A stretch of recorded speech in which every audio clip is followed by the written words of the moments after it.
Boa tarde, meus amores. Que delícia estar aqui de volta com vocês. Olha, ontem nós mostramos que o Juazeirense, sim, vem fazendo bonito em campo. Qual é o segredo do líder do Baianão, gente? O time de interior, com folha de pagamento que a gente sabe que é pequena e tá dando um show na temporada.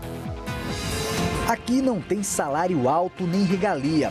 A folha de pagamento, incluindo comissão técnica, é de R$150 mil, quase 20 vezes menos que o orçamento dos grandes times de Salvador.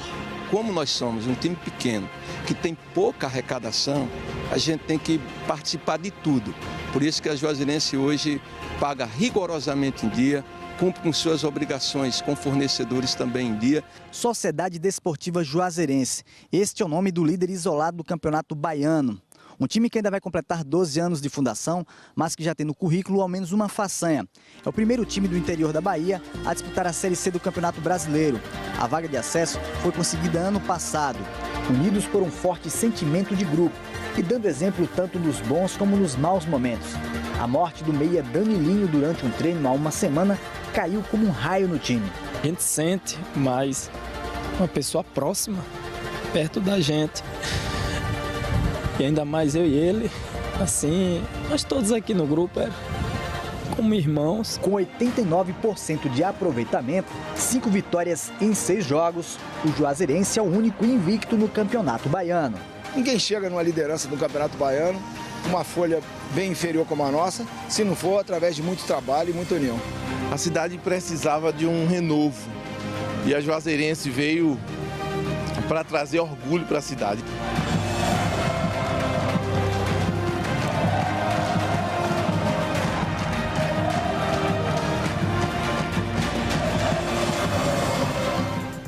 Guga, dá para explicar esse segredo? Boa tarde. Boa tarde, Mari. Acho que organização, determinação, muita concentração na hora dos jogos, né? Juazeirense está invicta jogando em casa, está 100% em casa, na verdade, e invicta no campeonato e união em campo. Baiano. Exatamente. Tem uma parte do elenco do ano passado que foi bem no acesso. Coloca aqui a classificação para mim, que foi bem no acesso para a Série C, né? Isso é importante, claro. Trouxe um novo técnico, trouxe reforços junto com esse técnico, mas jogadores que ele já sabia e que se encaixaram muito bem no time. Tanto é que aqui, ó, Juazeirense tem 16 pontos, o Bahia 11, Vitória 10 e aqui fechando o G4, o Fluminense de Feira também 10. O Bahia tem um jogo, Vitória tem um jogo a menos, né? Mas já vi aqui, ó, são 5 triunfos da Juazeirense. Está muito bem nesse campeonato, 5 triunfos e 1 empate. 3 no jogo do último domingo contra o Bahia. Vamos entender melhor esse regulamento, né, Guga? Vamos lá. O Regulamento Geral de Competições diz, no artigo 56, que nenhuma partida pode ser disputada com menos de 7 jogadores.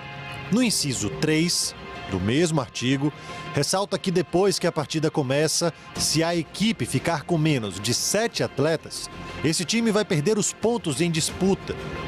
E no inciso 4º, complementa. O resultado é mantido se a equipe adversária estiver vencendo por 3 ou mais gols. Caso contrário, o resultado considerado será 3-0 para a equipe adversária, saindo perdedor assim o time que ficou com menos de 7 atletas em campo. E o Vitória joga amanhã contra o Jacuipense pelo Baianão. Hoje teve treino, o Eduardo Oliveira traz as informações. Falei, Dudu. Mais um dia de treino fechado aqui na Toca do Leão. A diretoria do clube já tinha informado que durante essa semana haverá apenas um treino aberto à imprensa, o treino de quinta-feira, e mesmo assim não haverá entrevistas durante toda essa semana.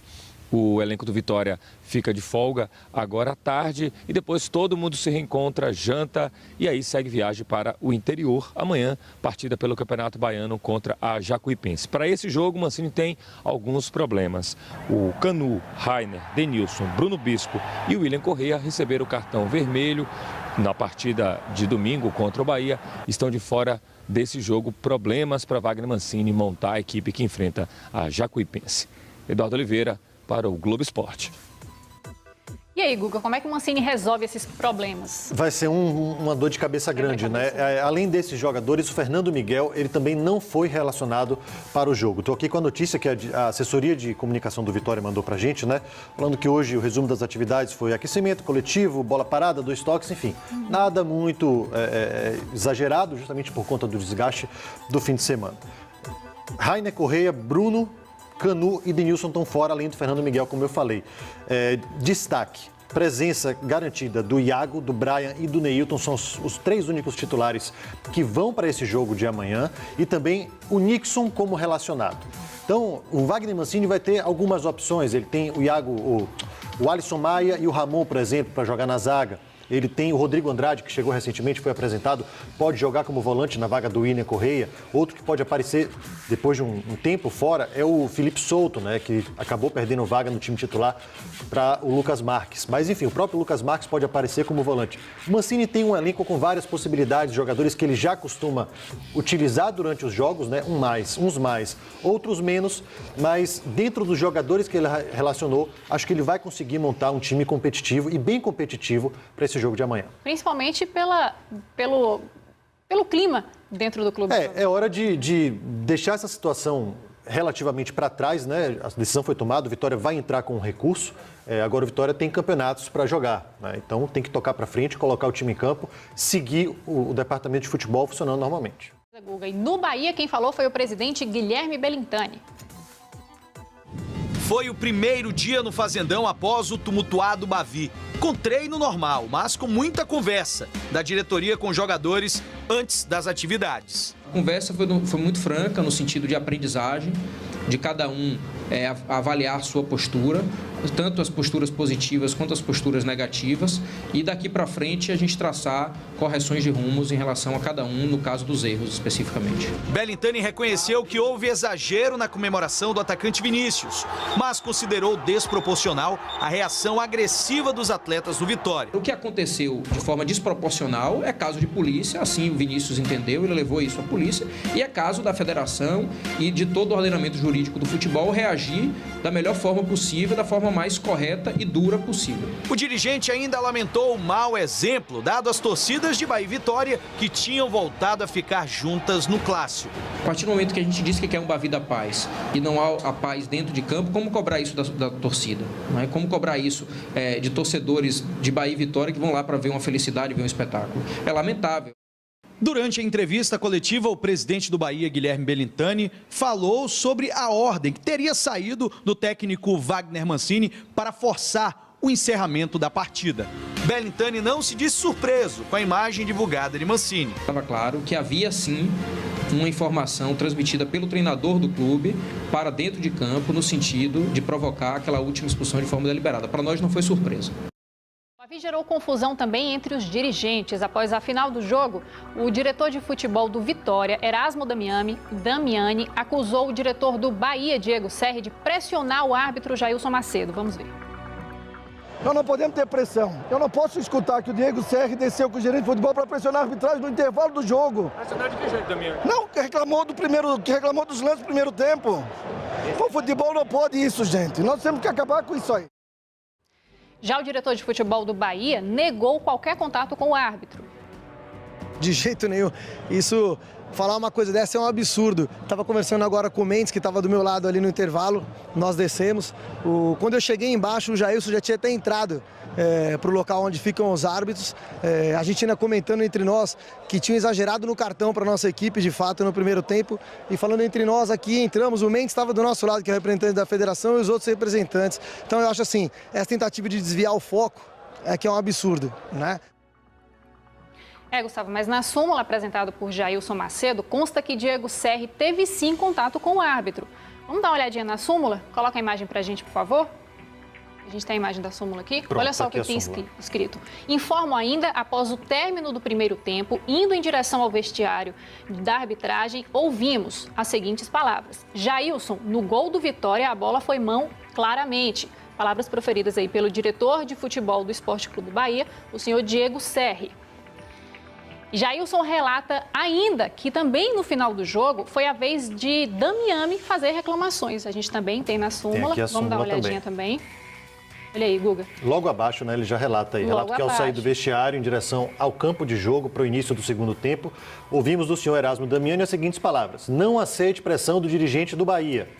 O mesmo é diretor do Esporte Clube Vitória. Em tempo, informo, após o término da partida, o referido diretor invadiu o campo de jogo em direção à equipe de arbitragem, proferindo as seguintes palavras: "Você está de brincadeira", aceitou a pressão do Bahia. Situação complicada, né, Gustavo? Situação Como é que fica complicada. a direção dos dois times? É relativamente comum isso no futebol. Não é a primeira vez que a gente vê um tipo de notícia como esse, e não só aqui na Bahia, em outros estados também. E acredito também que não será a última, né? Porque os dirigentes têm acesso. Alguns preferem ir reclamar com o árbitro durante o jogo, outros optam depois da partida. Fato é, isso não pode, né? Tanto que o árbitro acabou relatando na súmula. E não é o que a torcida espera, né, dos diretores de futebol. Pois é, ficar questionando se recebe pressão ou não de dirigente, de torcedor, de quem quer que seja, né? E aí os dois lados acabam cometendo o mesmo erro. O Damiani reclamou do Diego Serri, mas ao mesmo tempo ele também foi lá e fez a reclamação, né? Então, lamentavelmente, mais um fato que aconteceu no Clássico, foi relatado pelo Jailson, e a gente vai aguardar para saber se o TJD, o Tribunal de Justiça Desportiva, vai pegar esse relato e chamar os dois, indiciar os dois, enfim, abrir um processo contra eles. Punição, né? Claro, dentro do desporto, mas pode ser também que acabe sendo relevado, deixado para trás por ser algo relativamente comum. Venha, Tami. Pronto, muito bem substituído. Valeu, boa tarde, Tami. Boa tarde, gente. Vamos falar do Vitória? Vitória vai recorrer, né? Vamos, essa história do Bavi nunca tem fim, né? Por sinal, parece que tá bem difícil de ter fim. Que é o seguinte, põe aqui o touch para mim, diretor, por favor. O Vitória, Mari, está estudando aí entrar com um recurso para tentar reverter o resultado desse clássico, né? Apesar da divulgação da súmula, da determinação da federação, é possível que o Vitória entre com esse recurso ainda hoje no Tribunal de Justiça Desportiva. Isso porque o Vitória argumenta que os dois clubes, né, tanto o Bahia quanto o próprio Vitória, teriam provocado o fim da partida e não apenas aí o rubro-negro. Além disso, Mari, caso de polícia. Hoje de manhã, o zagueiro Brian e o lateral esquerdo, o zagueiro Canu e o lateral esquerdo Brian, ambos do Vitória, foram à delegacia, prestaram queixa contra 3 jogadores do Bahia, Edson, Anderson e Rodrigo Becão. Também prestaram queixa, né? Lembrando, né, que Vinícius, o meia do Bahia, já tinha prestado queixa na delegacia contra 5 jogadores do Vitória, isso no último domingo mesmo, logo após a partida. E por fim, o Vitória divulgou hoje um relatório em que aponta vandalismo da torcida do Bahia, né, no caso. Eles dizem que tiveram um prejuízo de R$23 mil, porque a torcida teria quebrado, alambrado, banheiros da torcida visitante e até a porta de um bar. A gente continua aí acompanhando esse caso, né, o Bavi, os seus desdobramentos, tudo lá no Globoesporte.com.br durante o dia. É só você dar aquela passadinha básica para ficar de olho em tudo que está acontecendo por lá, tá? Valeu, Tami.